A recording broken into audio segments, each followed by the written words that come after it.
we all have the pleasure of seeing you both playing tonight at Supersonic. It was a massive show, very, very loud show. We saw you drumming like a maniac tonight.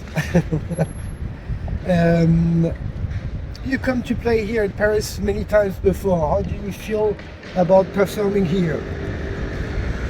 Patriarchy only played once before, but Only once? yeah, and it was awesome.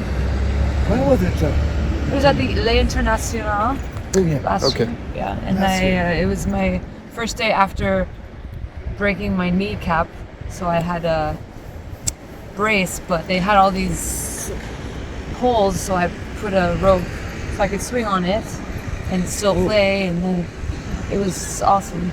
It was and painful and beautiful. painful, as it should be. Pain is I think Paris appreciates the message. yes, Mm. because I think they like it. We like Paris. obviously, yeah. Passionate people. They love the Patriarchy. I love Serge Gainsbourg. Lots of Great song. Yeah. French artists. What kind of artists do you know in France that you are listening to? Right now, Yeah. Any bands, special bands or whatever? well, I used to always listen to what are they called?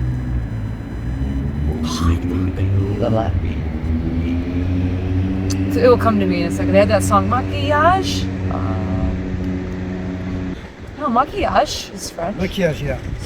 So, It will come to me in a makeup. second. But that was a long time ago I listened to them. And then there's obviously Serge Gainsbourg, Johnny Holiday, but only because I was there. And You saw Johnny Holiday? yes, I saw Johnny Holiday Where? at the Eiffel Tower Oh, when I was little. long time ago. Yeah, so my aunts would take me here when I was a youngin'. And I had the aesthetic of Paris in me without even knowing what it was really. You know what I mean? And but now I come back more mature and crazier, knowing more history. Yeah. She loves history.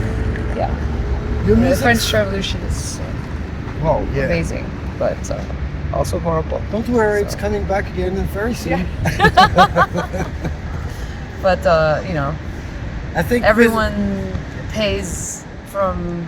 It's sort of like bands, you know, like different groups coming together for a cause, and then they end up fighting each other and killing each other at the end. And the power people take over and become capitalists, anyways. Yeah. Just different people. It's a cycle. So the French Revolution is a really great example of that. It's amazing. That's why I'm almost sure it's gonna be very soon again. Yeah. But good art comes out of it. Oh yeah, of course. Yeah. Anytime there's a war, there's good art after. And there's always really good art right before a war. You know, like Weimar Republic, you know, like amazing, and then war. And then you're like, oh. And then amazing art again. New beginning. New beginning. Your music spanned across various styles, making it hard to categorize. How would you describe your music? Hard to categorize. Yeah, I mean, No, that's how I describe it. it's hard to say that you are in this type of music, or because it's kind of fusion of many Yeah. different styles. Yeah, we're like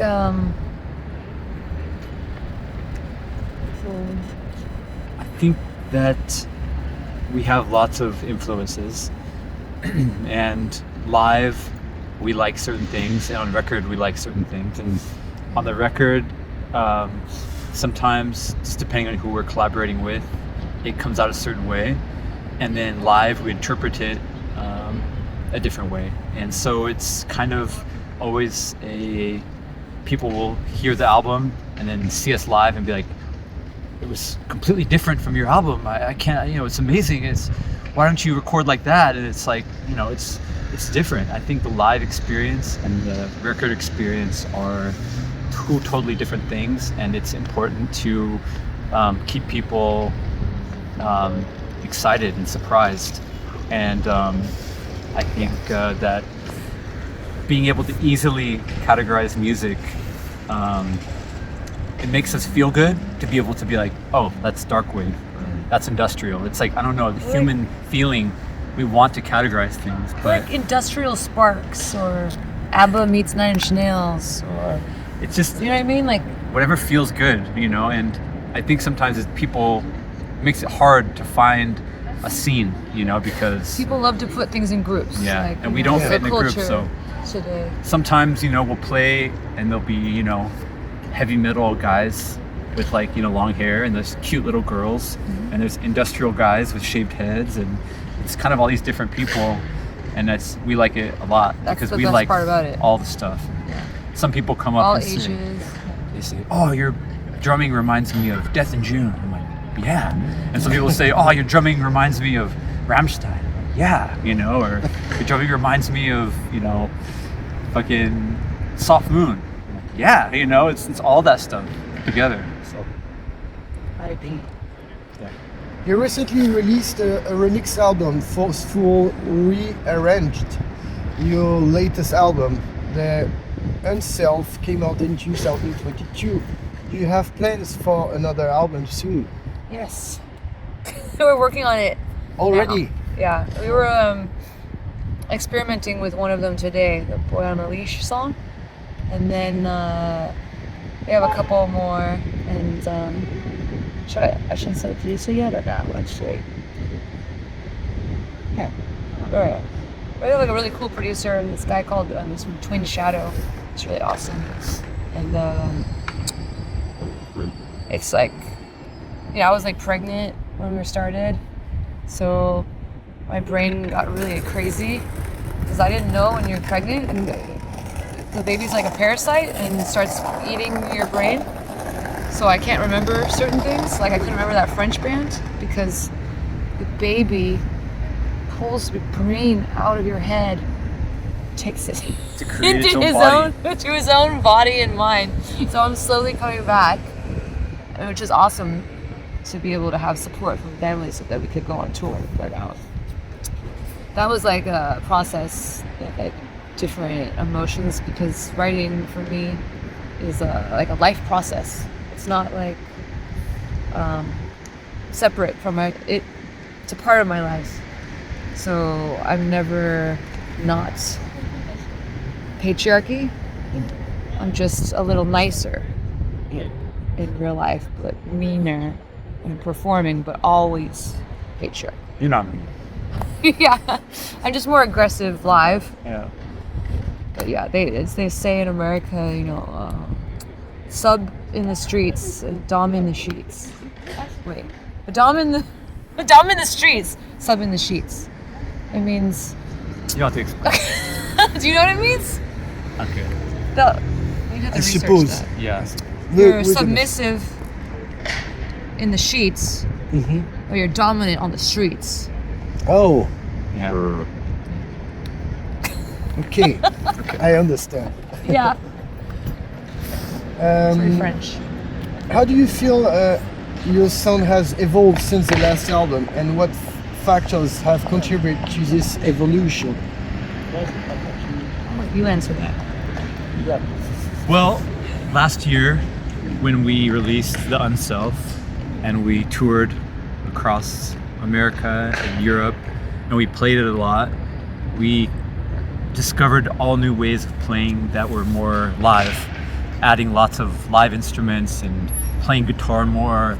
And so many people were saying, we love this, you should make an album like this. So I think the next album will be a lot more live feeling. This last one was more, you know, industrial, very like drum machines. It was produced by Mattia of Inhalt, who's like a legendary, you know, incredible producer. I also was doing it during quarantine, so you know, it's like very alone. It's like claustrophobic, kind of.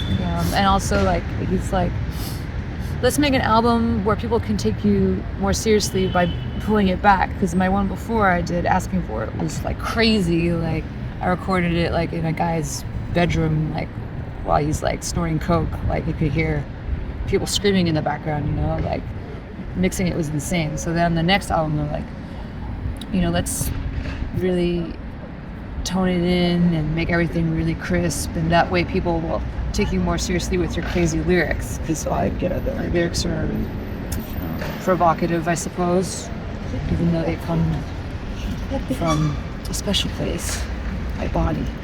But sometimes when you're being too crazy and there's no structure, people can't listen.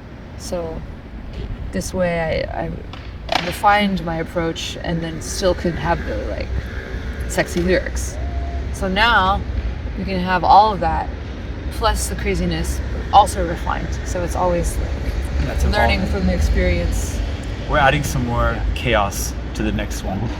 Yeah. But pleasing ourselves always first, because people appreciate art when you love your own art, obviously, because you can't do anything for other people. But yeah, so we feel the audience reaction to what we're doing, and then think about it, and also we're just, you know, experiencing pleasure as we create. So just like the baby. That was good. How do you proceed when you're writing music? Do you write your text before, or do you add the text after the music is done, or how does it work? Usually I have like either a book or on my phone, like notes, like tons of notes. I'm always, if I hear something, I write down. Like people screaming in the woods, I write down. Or if I'm reading something, it inspires something. Or if I had some feeling of emotion, someone made me angry or happy, I write it down. And then like we're in the studio, make a beat, and then like that's something, it sparks an idea, and I go back to my notes. Looking at my notes, you're like, wait, like, I had something for this. Yeah.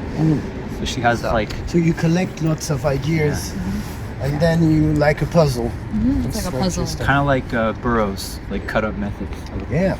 Yeah, I tried the cut-up method a bit. Sometimes. Great reference. In a Ziploc bag. Yeah. Do you have any pre-show rituals or routines that helps set the creative tones before performance? I think Put makeup on? one thing is that I don't really feel very creative on stage. I think that it's like destructive is more. The creation's already done, like the music and the aesthetic and the passion, everything, all that has already been created. And when we go on stage, it's almost like destroying it in a way that makes it like real. And it's, I don't know, it's like this perfect song, and then we get on stage, we just like, all right, let's fucking tear it down. And that's, yeah, I don't know, that wasn't the question, but when you said to make it creative, yeah, I don't feel creative. I don't know about you, but that's not the word that comes to mind when I'm on stage, is creation. I feel like I'm sharing something when I'm on stage. But for a ritual before, though? But the rituals, yeah. We just eat a lot of hummus. We like, try to like have water. I prepare my underwear to put on after the show. Yeah. So I'm always sweaty and wet. So I have it ready. That's about it.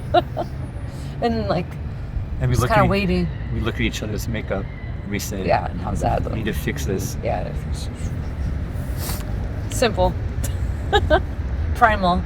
And then we invoke Very it. primal. And I invoke the demon. Yeah. The Aleister Crowley ritual. But anyway. Oh, when you come on my back? Just kidding, that's not true. What non-musician influence or experience have you had as significant impact on your music? Non-musician. Maybe a book or a movie or a personal experience or whatever. For influence all music, or Your Just in general, don't take it too. yeah, yeah, your creativeness or whatever. David Bowie? That's a musician. Yeah. He said non-musician. Yeah. Well, that's David Bowie also. Yeah. Because like when I was young, I was obsessed with David Bowie, like in middle school, whatever. And then I would research him and see what books he liked, what movies he liked, what architecture he liked, and then research that like a puzzle. You know, that's how I learned about 9 Inch Nails and Iggy Pop or whatever, and like Mishima, and like just anything like that. And then, but what? Binge. Obviously, yeah, because yeah, I knew who killed Laura Palmer before I watched the show, because I watched Fire Walk with Me because David Bowie was in it, you know. So I, check off list all the movies David Bowie's in, and then you learn that way. So that was a really fun way. And then I just wanted my life to. I didn't want. It just ended up being inspired by him. As a kid, that's how. Something that Yeah. everyone can understand. Yeah, so Especially that with happened. such a huge artist. So big. He's like a priest or something. You know? It's more than definitely more than a musician. Even he said that. You know, he's a teacher. He's a teacher. Like Genesis was my teacher. Yeah. Genesis. Yeah. Genesis is for him. Yeah. I just looked at everything Genesis likes. Yeah. From Genesis to Peorage, and anything that she liked, they liked. I got into it. So He's from the dark side. I'm from the light side. So you're obviously a big fan of Chauvin Gristle, is it? yeah, yeah. I mean, everything that she does. It's all so amazing. It's all so part of my self that I don't even think about it anymore. Really, it's just very part of my heart.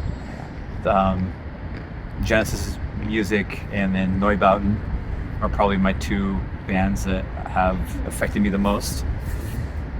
And just like the relentless power and noise and like freedom and like lack of fear is like the most inspiring things.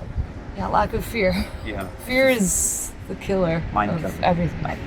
Did you have the chance to listen to the brand new album of Excerpt? No, it came out while we were on tour and I haven't heard it yet. But Oh. I like the art. It's yellow. Yeah, the art looks cool, and Yeah. his makeup is awesome. Yeah, Good he has stuff. like Blix's Looks like- makeup. Yeah, He looks like those shining. a cool like female, like a lesbian teacher. Yeah, cool lesbian teacher. The best lesbian teacher.